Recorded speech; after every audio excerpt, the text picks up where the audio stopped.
I'm Kevin Coleman with the Eastside Post, the Pump House Center for the Arts, and this month's show is on photography. So please introduce yourself and tell us about this photo. Hi, I'm Willliam Conley, currently a student, senior over at the University of Rio Grande. And then this image here, far point jump,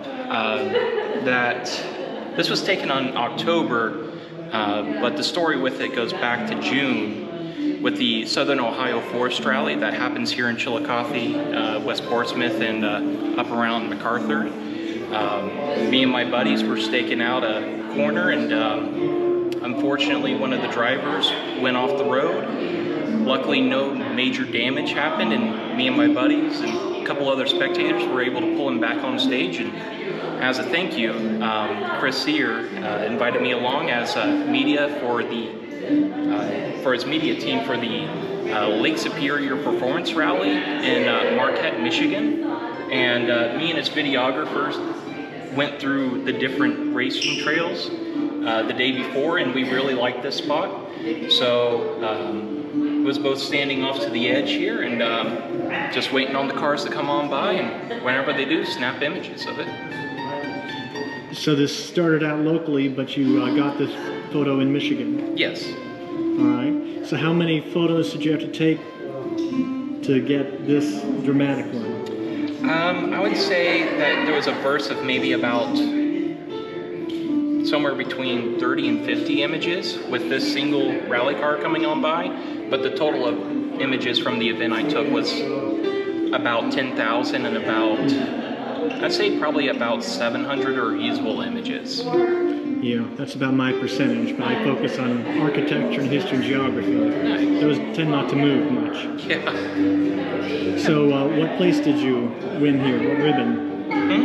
What ribbon did you win here? Oh, I won third place. All right. So you're a senior in college at Rio Grande? Yep. Are you doing anything professionally or studying photography? Yes, that my major is in 2D design, which mostly photography, and after graduation doing weddings, senior portraits, and of the sort, and I've been doing some of that already. All right.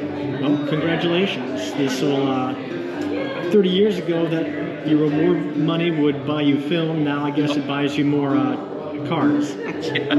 Well, you know, still shoot on film, and one of my other pieces here that didn't get awards that is a more traditional piece that does use some film, so Okay. expand in different projects. Well, can we take a look at that? Oh, absolutely. So this is one of my other pieces. This is named Bagnall. It's one of my friends, this model. That's her last name, and she had found in a thrift shop a 1920s flapper dress, still original. Some repairs had been made to it, but she was wanting to get a photo shoot with it before she put in an archival box, basically forever.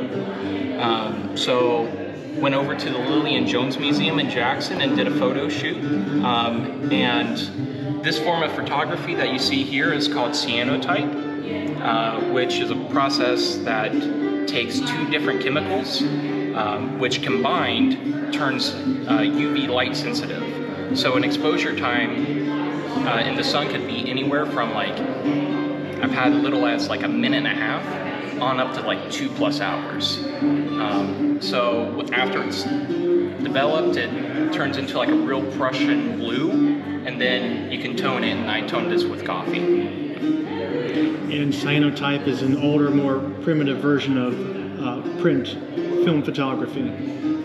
It's a way, I mean, you can use film photography, but it is in itself more of a printing process instead of necessarily film, if that makes sense. So you're really into the medium and using older methods to achieve certain effects. Absolutely. All right. Where will you set up your office once you're a professional portrait photographer? It's mostly going to be online, and if it looks like being able to get a portrait studio, I'll definitely be announcing that.